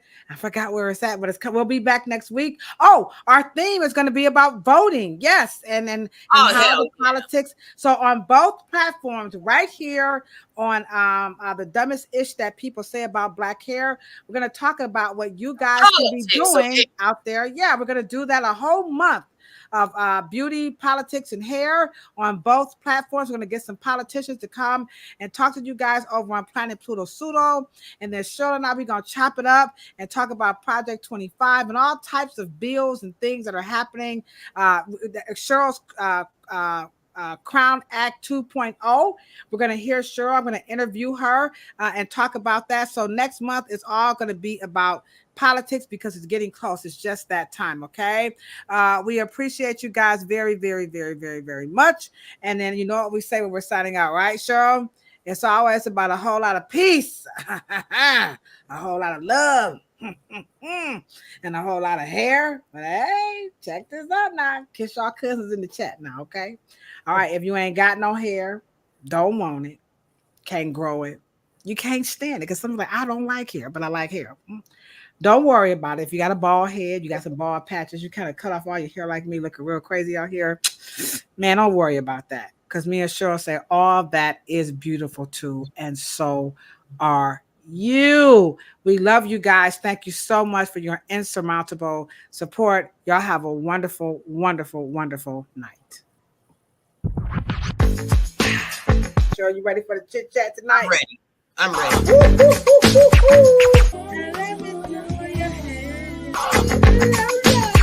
Bam, bam, bam. He or she said, cancel this damn show. They hate it. What? Hold on. Wait a minute. Make Black hair great again. Hold on. Wait a minute. Now, We're coming. Get our check.